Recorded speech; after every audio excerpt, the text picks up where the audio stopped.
Hello everyone, today we'll be recapping the 2020 film, The Invisible Man. The movie begins with a scene of crashing waves, introducing us to a woman named Cecilia. She wakes up in the middle of the night, glancing at the clock. It reads 3:42 a.m. Quietly, she lifts the arm of a man, Adrian, who is sleeping beside her. Cecilia, careful not to make any noise, reaches for a bottle of sleeping pills on the nightstand. She whispers Adrian's name with no response, confirming Adrian is still fast asleep. She tiptoes across the room, pouring out the remaining water from a glass, before retrieving her packed bags, some money, and her passport from the wardrobe. She then turns a CCTV camera towards Adrian, intending to monitor him as he sleeps. Cecilia sneaks into the house's computer room, disabling both the cameras and the alarm system. As she attempts to make her escape, she accidentally kicks a dog bowl, causing a loud noise. Panicked, she checks her phone to see if Adrian has woken up. Relieved to find him still asleep, she quickly slips on some clothes and heads downstairs. There, she encounters the family dog. She communicates softly with the dog, explaining that she can't take him with her. As she frees the dog from its leash, the dog accidentally bumps into a nearby car, setting off the alarm. Startled, both the dog and Cecilia flee. Cecilia throws her bags over a fence. After some struggle, climbs over it, running into the woods with a flashlight in hand. She makes her way to a road where her friend Emily's waiting to pick her up. Cecilia quickly jumps into the car. With a bottle of medicine we saw earlier fall from her bag, urging Emily to drive, while Emily, confused, asks what's going on. Cecilia promises to explain later. Suddenly, Adrian appears, smashing the car window in a fit of rage, demanding they open the door. Emily, shocked, drives off, leaving Adrian standing in the road. As they speed away, Adrian notices a bottle of diazepam pills that had fallen from Cecilia's bag. Fast forward 2 weeks, and Cecilia is still living in fear, convinced Adrian will come looking for her. She refuses to leave the house, only staring anxiously out the window. We're introduced to James, a man trying to reassure Cecilia that Adrian is no longer a threat. With his encouragement, Cecilia steps outside for the first time in 2 weeks to retrieve the mail. Nervous and shaky, she is startled by a man jogging nearby, causing her to panic and run back inside. James comforts her, praising her bravery, which brings a small smile to Cecilia's face. The next day, Cecilia does some research on her computer, wondering if she's being watched. She uses a marker to cover the webcam. Suddenly, the doorbell rings, startling her. James answers the door, revealing Emily with a bright smile. She warmly greets James before entering the house. However, Cecilia becomes upset, fearing that Adrian could have followed Emily and might find her. Emily tries to calm her down, revealing surprising news. Adrian is dead. She shows Cecilia a news article on her phone, reporting that Adrian committed suicide. Confused and cautiously relieved, Cecilia walks away in silence. Later, the three of them, Cecilia, Emily, and James, sit at the dinner table, where Cecilia begins to open up about the abuse she endured from Adrian. She explains how Adrian controlled every aspect of her life, what she wore, what she ate when she left the house, and even how she thought. If she ever disagreed with him, he would punish her. She reveals that Adrian wanted them to have a child, but she secretly took birth control to prevent it. She knew she couldn't live like that forever, which is why she planned her escape and called Emily for help. Emily reassures her that she is safe now, as Adrian is gone. For the first time in months, Cecilia stepped outside to collect the mail. James and their daughter Sydney were in the middle of a discussion about Sydney's goals, specifically her ambition to attend a particular school. James, however, encouraged her to consider other options. As Cecilia returned with a stack of letters, she joined the conversation, expressing the importance of having goals. James praised her for her insight and reassured her that soon she would be able to make it across the street on her own. He then turned to sort through the pile of mail. While doing so, he came across an unfamiliar envelope addressed to Cecilia and handed it to her. Cecilia's face took on a look of surprise as she examined the letter. It was revealed that the letter came from Tom Griffin, Adrian's brother and attorney. The letter stated that, according to Adrian's final wishes, Tom was to deliver a personal statement from Adrian to Cecilia. As Tom began reading Adrian's will, Cecilia and Emily, a friend or relative, appeared both surprised and suspicious. Tom read aloud, "Cecilia, I know our relationship was far from perfect. You should have talked to me instead of running away." At this point, Emily interrupted, asserting that Tom shouldn't be reading this, but he insisted, explaining that it was his job to follow Adrian's instructions. Emily then argued that Cecilia wasn't ready to hear Adrian's words and suggested that if they wanted to review the will, Tom should email a copy. Emily shifted the conversation, reminding Tom that his job was to explain the financial aspects of Adrian's trust. Tom retorted, stating that the only reason women got close to Adrian was because of his money. Emily countered sharply, saying that if Adrian were physically present, they wouldn't be there for any amount of money. Tom responded cryptically, pointing to an empty space as if indicating Adrian's presence. They turned and looked but saw nothing. Finally, Tom disclosed that Adrian had left Cecilia $5 million, free of state income tax, to be dispersed in monthly installments of $100,000 over 4 years, with a condition that she is not involved in any criminal charges of any kind. He handed Cecilia the documents, requesting her signature and bank details to begin releasing James and Sydney to close their eyes, saying she had a surprise for them. When they opened their eyes, she revealed a beautifully decorated ladder. Sydney made a playful comment, mocking the ladder, but James quickly rebuked her, reminding her to be appreciative. Sydney immediately corrected herself and thanked Cecilia, who graciously accepted her apology and thanked James for allowing her to stay with them. Cecilia explained that she noticed James needed a new ladder since the old one was in bad shape. She added that Sydney could use the ladder too, suggesting she climb up to retrieve something. Sydney climbed the ladder and picked up an envelope from the top. Upon opening it, she discovered a bank statement showing Cecilia's intent to give her $10,000 every month for the rest of the year. Sydney was overwhelmed with joy and hugged Cecilia, with James beaming beside them. Elated, he suggested they celebrate. Cecilia brought out a bottle of wine, and the trio shared a joyful moment, laughing and playing like children. As they reveled, the camera subtly shifted to reveal someone watching them from a distance. Later in her room, Cecilia was organizing her things when she suddenly sensed a movement behind her. Startled, she brushed it off, assuming it was just fatigue playing tricks on her. The next day, Cecilia was cooking in the kitchen while James was getting ready for work. He mentioned he'd be back by 7 p.m. and asked Cecilia to check on Sydney, who was still asleep from the champagne hangover from the previous night. Cecilia agreed, leaving the kitchen to check on Sydney. As she stepped away, the flame on the gas stove mysteriously began to rise. It seemed as though an invisible presence was in the house, and soon the food caught fire. Cecilia rushed back to extinguish the flames, but Sydney, who had also been awakened by the commotion, she grabbed a fire extinguisher and quickly put out the fire. Later that evening, while Cecilia was working on her computer, she had the unsettling feeling that someone was watching her. Assuming it was James, she called out to him but received no response. Growing suspicious, she stood up and cautiously began to check the house. With each step closer, it felt as though an unseen presence was retreating, careful not to be detected. Cecilia's suspicion deepened as she continued her search, turning on the kitchen light. Suddenly, she heard the front door creak open. Heart pounding, she walked toward the entrance and found the door slightly ajar. Overcome with fear, she stepped outside to look around but saw no one. Just as she was about to return inside, she felt a chilling breath close to her. In a panic, Cecilia rushed back into the house and slammed the door shut. Later that night,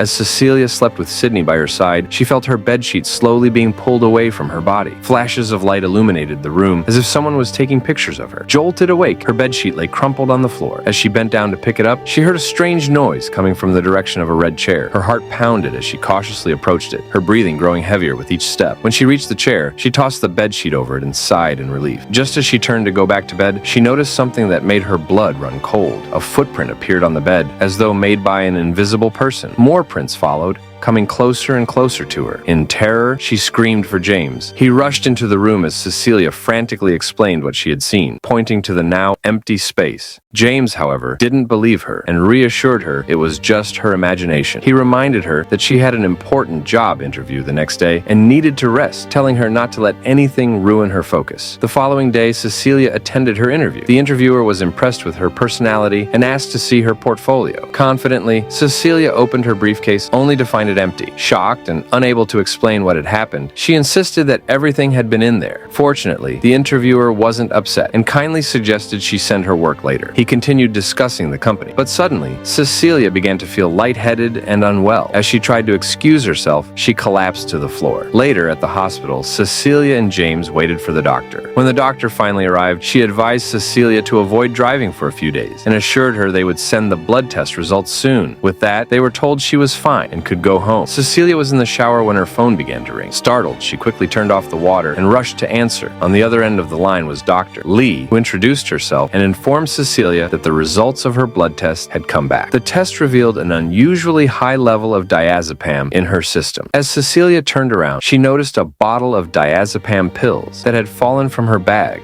the night she escaped. The sight of the pills confirmed her growing fear. Adrian was still alive. Determined to uncover the truth, Cecilia and James confronted Adrian's brother, Tom. Cecilia demanded that Tom tell Adrian to stop tormenting her. She recounted her last encounter with Adrian before her escape. Without Cecilia saying a word, Adrian had stared at her, as if studying her, and declared that she could never leave him. He warned her that no matter where she went, he would find her, and though she wouldn't be able to see him, he would leave signs to let her know he was there. To prove her point, Cecilia showed Tom the diazepam bottle, explaining that it had mysteriously reappeared after she had lost it during her escape. Tom, however, dismissed her claim, making light of the situation by saying that he had Adrian's ashes in a box, which proved her wrong. But Cecilia persisted, insisting that Adrian wasn't dead. She was convinced he had found a way to become invisible, pointing out that he was a world leader in optics. Tom, frustrated, confessed his hatred for his brother, saying how relieved he was when Adrian died. He added that Adrian had controlled him his whole life until Cecilia came into the picture. Tom then pulled out a file, showing her a photo of Adrian's lifeless body after his supposed suicide. Later, Cecilia went to visit Emily, only to be greeted with hostility. Emily, visibly upset, coldly thanked Cecilia for carving out the time to let her know how suffocating she was. Emily also mentioned that Cecilia had even sent her money to get away. Shocked, Cecilia tried to explain that she hadn't sent the email and that Adrian was behind it, manipulating her, but Emily wasn't convinced. She insisted that Adrian was dead, refused to listen to Cecilia's explanation, and shut the door in her face, leaving Cecilia standing there, helpless. Feeling rejected and broken, Cecilia went home, opened her computer, and found the cruel email sent to Emily from her account. The realization hit hard, and she cried throughout the night. Sydney, noticing her distress, came to comfort her and suggested they go out for a girls' night to clear her mind. Cecilia smiled, appreciating the gesture, until, out of nowhere, Sydney was struck by an invisible force. She screamed, accusing Cecilia of hitting her.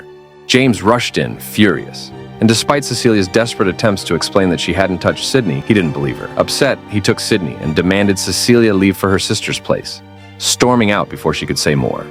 Overwhelmed with frustration, Cecilia screamed into the empty space, daring the invisible man to reveal himself. "Why hurt a little girl? Hit me instead," she shouted. In a fit of anger, she grabbed a knife, tore open a pack of chocolate, and scattered it across the room. Sitting at the edge, she cursed and ranted, demanding answers from the invisible man. "Why me? Why can't you just move on and leave me alone?" Then, suddenly, an idea struck her. She grabbed her phone and dialed Adrian's number. To her shock, it began ringing right above her from the roof. Cecilia quickly fetched a ladder and climbed up, her heart pounding. Slowly and cautiously, she crawled across the roof with a flashlight in hand. She dialed Adrian's number again and heard it ring a few meters away. Moving closer, she found a book containing houseplants. Before she could process what was happening, her phone buzzed with a text from the same device. Surprised, startled, she heard a noise from the roof opening she had come through. When she peered down, no one was there. Thinking fast, she grabbed a bucket of paint and threw it. To her horror, the paint revealed the outline of a figure, an invisible figure. Terrified, Cecilia scrambled away, but after a moment she gathered her courage and jumped down from the roof, gripping a knife. As she landed, she heard the sound of running water from the kitchen. Moving cautiously, she found the invisible man washing off the paint in the sink. Suddenly, Cecilia was lifted off the ground, both feet dangling as she struggled to breathe. She was slammed into the wall and dragged across the room. Desperate, she grabbed a pan and fought back. She was thrown around like a rag doll. With whatever strength she had left, Cecilia made a dash for the door, escaping the house. For a brief moment, she felt safe outside. She ordered an Uber, and when the car pulled up, she quickly jumped in, begging the driver to shut the door and drive away as fast as possible. Cecilia drove through the night, her eyes weary but focused, until she reached the secluded private island. She arrived at the house she had once escaped from. Entering the passcode at the front door, she was greeted by her loyal dog, who trotted up to her for a pat. Without hesitation, Cecilia descended to the secured basement. After several failed attempts at unlocking the room, she paused and tried something significant to Adrian, the date they had first met. To her relief, the door clicked open. Inside, she tapped a button on a nearby screen, and an astonishing sight unfolded. An invisible suit materialized before her eyes. She stared in amazement, hardly believing what she had found. Suddenly, her dog began barking, alerting her to someone's approach. Instinctively, she grabbed the suit and hid inside a wardrobe. Moments later, Adrian, now invisible, entered the room. Cecilia watched as his footsteps disturbed the dust on the floor. As he neared the wardrobe, she seized the moment. With a quick move, she leapt out just as her dog barked furiously at the unseen intruder, buying her precious seconds to escape. On her drive back, Cecilia sent an urgent message to her sister, Emily, asking to meet in a public place later that evening. She had something critical to discuss. When they met, Cecilia tried to explain what she had uncovered at Adrian's house, but before she could finish, a knife suddenly slit Emily's throat and dropped into Cecilia's hand, framing her for the murder. A nearby witness screamed in horror, and chaos erupted as people fled the scene, believing Cecilia had lost her mind. Cecilia was soon arrested, accused of killing her own sister, and taken into police custody. Cecilia was forcefully taken to a mental hospital, desperately trying to explain that she hadn't done it. Ignoring her pleas, the staff strapped her to a bed and injected her with a sedative. As her vision blurred, she heard the invisible Adrian whisper, "Surprise." The next day,